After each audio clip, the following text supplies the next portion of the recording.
Hello guys, my name is Anjali Singh. I am a student of class 12th Bio Group and my school name is Holy Cross Convent High Secondary School Ambikapur and my group name is Isaac Newton. So today's my topic is molecule of reaction.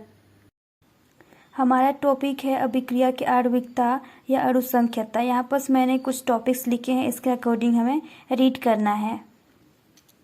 तो हमने लिखा है किसी रासायनिक अभिक्रिया की अणुसंख्यता से तात्पर्य अभिक्रिया में भाग लेने वाले अभिकारकों अणुओं की संख्या से है जो आपस में टक्कर करके रासायनिक क्रिया करते हैं।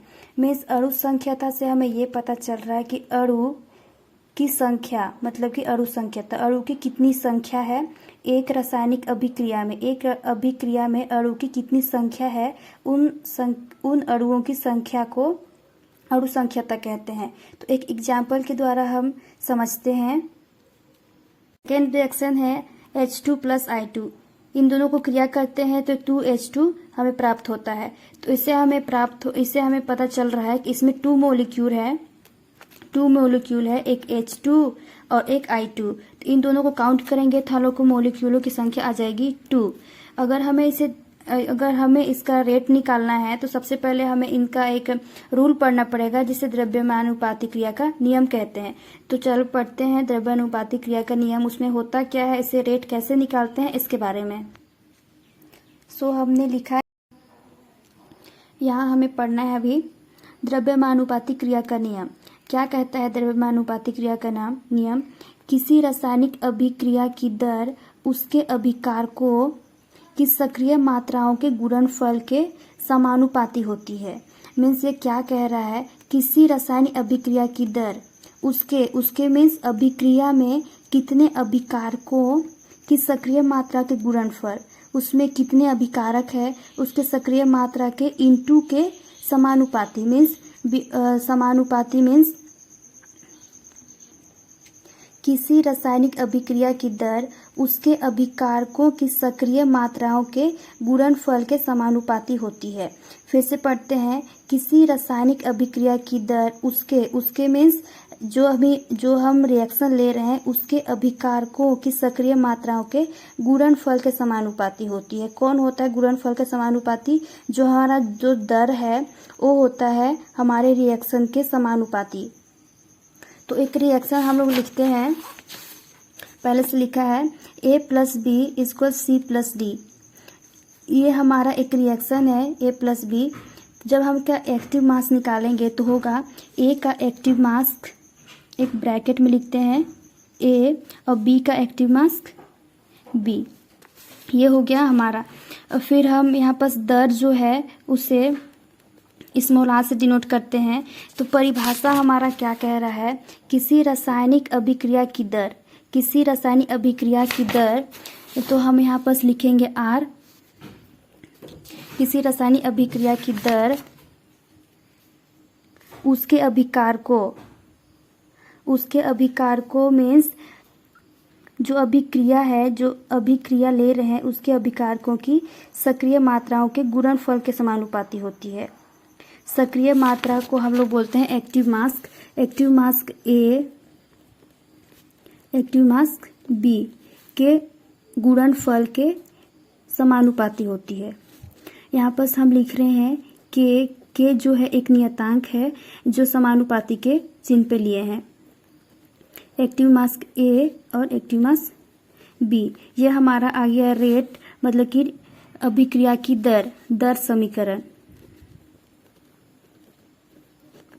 समीकरण हमारा आ गया के एक्टिव मास A B। अब तक हमने पढ़ा अणुसंख्यता और द्रव्यमानुपाती क्रिया का नियम। अब हमें आगे पढ़ना है प्रारंभिक अभिक्रिया means exclamatory of a reaction. हमें आगे पढ़ना है प्रारंभिक अभिक्रिया जिसे इंग्लिश में बोलते हैं एलिमेंट्री रिएक्शन। तो देखते हैं वह रासायनिक अभिक्रिया जो एक चरण में ही पूर्ण हो जाता है उसे प्रारंभिक अभिक्रिया कहते हैं।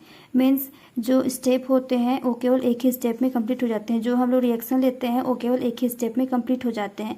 इसमें कुछ शर्तें भी होते हैं, जैसे प्रारंभिक अभिक्रिया कि आणविकता और कोटि समान होती है। ये हमें ध्यान में रखते हुए उसका हमें अणु संख्याता और कोटि हम लोग को निकालना है और उसका रेट लिखना है। तो एक एग्जाम्पल से हम समझते हैं। तो हमने एक रिएक्शन लिया है A + B + C और हमें प्रोडक्ट प्राप्त हो रहा है। तो इसमें मोलों की संख्या है 3, तो हम लिखते हैं मोलों की संख्या 3 और इसकी जो कोटि होती है वो भी होती है 3, क्योंकि हमने अभी पढ़ा है कि प्रारंभिक अभिक्रिया की आणविकता व कोटि समान होती है। इस कारण जो जितनी इसकी मोलेक्यूल होती है उतनी ही उसकी कोटि भी होती है। और इसकी जो रेट ऑफ रिएक्शन होता है वो हमारा ये होता है कि active mass A, active mass B and active mass C। तो हमें इसका मोलेक्यूल हो गया 3 और कोटि हो गया 3 और जो रिएक्शन है वो ये इतना प्राप्त हो गया है। प्रारंभिक अभिक्रिया को आणविकता के आधार पर अभिक्रिया 3 प्रकार से होते हैं। जो हमारा जो प्रारंभिक अभिक्रिया है उसके 3 प्रकार होते हैं, वो भी आणविकता के आधार पर। तो फर्स्ट होता है एक अणुक अभिक्रिया।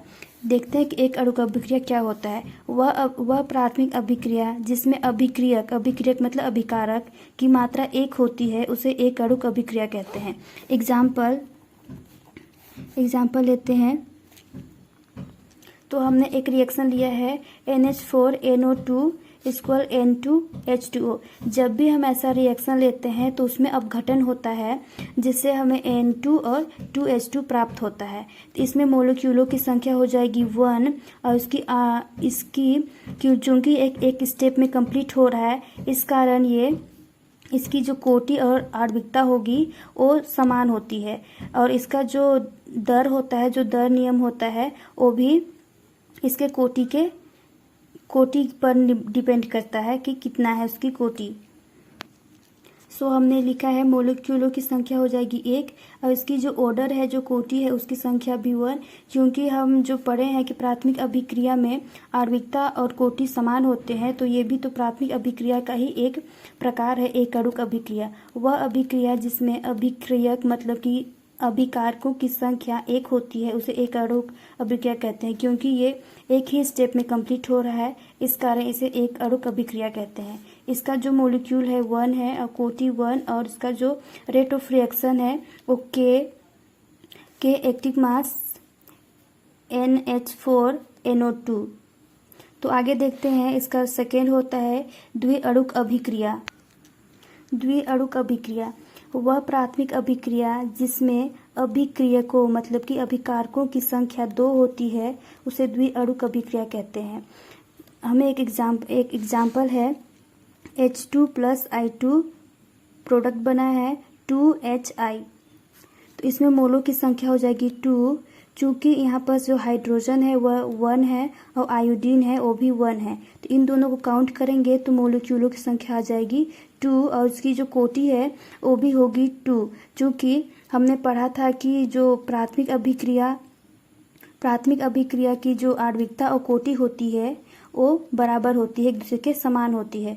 तो इन दोनों की जो कोटि और आणविकता होगी वो बराबर होगी। हम इनका मोलेक्यूल निकाल दिए और ऑर्डर निकाल दिए, मीन्स कोटि और रेट ऑफ रिएक्शन, ये हो गया। अब थर्ड पढ़ेंगे त्रिअणुक अभिक्रिया। उसमें होता क्या है। त्रियक अणु अभिक्रिया वह रासायनिक अभिक्रिया जिसमें अभिकारकों की संख्या 3 होती है उसे त्रिअणुक अभिक्रिया कहते हैं। एक रिएक्शन लिए है N2 + 2H3 = 2NH3। यहाँ पर 3 अणु है, मीन्स देखो कि N2 का 1 और हाइड्रोजन का 2, क्योंकि इसका आयतन है वो हो गया इसका अणु। इसमें 3 अणु है तो इसमें मोलेक्यूलों की संख्या हो जाएगी 3 और कोटि भी 3 हो जाएगी। क्योंकि हम लोग पहले जो बेसिक कॉन्सेप्ट था उससे हम लोग पढ़े हैं कि प्राथमिक अभिक्रिया में आणविकता और कोटि बराबर होती है, समान होती है, तो इसमें जो मोलेक्यूल होगी और ऑर्डर होगा वो बराबर होगा। तो लिखते हैं मोलों की संख्या हो गई 3 और ऑर्डर हो गया 3 और जो इसका रेट ऑफ रिएक्शन है वो हो जाएगा K N2 और H3 और जो यहाँ जो इसका आयतन है उसे पावर पे के रूप में लिखते हैं ऊपर। तो ये हो गया हमारा और इसका हम लोग क्या आ गया, रेट ऑफ रिएक्शन निकल गया। हमारा जो अब प्राथमिक अभिक्रिया था वो कंप्लीट हो चुका है। अब पढ़ेंगे जटिल अभिक्रिया क्या होता है। वह रासायनिक अभिक्रिया जो एक या एक से अधिक चरणों में पूर्ण होता है उसे जटिल अभिक्रिया कहते हैं। मतलब कि जो एक रिएक्शन रहता है वो एक या एक से अधिक स्टेपों में कंप्लीट होता है, उसे जटिल अभिक्रिया कहते हैं। और उसका जो स्टेपों में कंप्लीट होता है, इसमें 2 स्टेप होते हैं, एक स्लो स्टेप होता है, एक फास्ट स्टेप होता है। जो स्लो स्टेप होता है उसके आधार से ही हम मॉलिक्यूलों की संख्या और ऑर्डर एंड रेट निकालते हैं। तो हमें ये बेसिक कॉन्सेप्ट को ध्यान में रखकर अभी जो एग्जाम्पल्स है उसे क्लियर करना होगा। हमने एक रिएक्शन लिया है 2NO2 plus Fe2 2NO2 Fe plus Fe, ये हमारा प्रोडक्ट बन रहा है। तो ये जो रिएक्शन है वो हमारा कॉम्प्लेक्स रिएक्शन है, जटिल अभिक्रिया है। तो ये एक स्टेप में कंप्लीट नहीं होगा, ये इसका एक्सपेरिमेंटल स्टेप होगा जो स्लो और फास्ट स्टेप होगा। तो एक स्टेप होता है NO2 plus Fe2 equal NO2 Fe plus Fe। जो स्टेप होता है वो बहुत स्लो होता है, ये स्लो होता है। और जो सेकेंड स्टेप होता है NO2 plus Fe equal NO2 Fe, और ये जो स्टेप होता है बहुत ही फास्ट होता है। तो हमारा जो ऑर्डर और मॉलिक्यूल और जो रेट निकलता है वो हमारे स्लो स्टेप पर डिपेंड करता है। इन 2 स्टेपों को हम लोग जोड़ के यहाँ पर जो एक्सपेरिमेंटल जो रिएक्शन निकाले हैं उसको देखते हैं। यहाँ पर 2NO2 F2 और 2NO2 Fe प्लस Fe जो थ्योरेटिकल के रूप में जो लिए थे उसके मान के बराबर आ रहा है। तो हमारा इसमें जो मॉलिक्यूल होगा 3 हो जाएगा। जो एक्सपेरिमेंटल जो हम इसका मॉलिक्यूल देखेंगे तो इसमें हो जाएगा 2, और जो इसका जो ऑर्डर देखेंगे वो भी हो जाएगा 2, और जो इसका रेट निकलेगा, इसका हम मॉलिक्यूल लिखे हैं। जो ये मॉलिक्यूल है वो हमारा थ्योरेटिकल के रूप में होता है, और जो ऑर्डर होता है कोटि होता है वो हमारा एक्सपेरिमेंटल के रूप में होता है।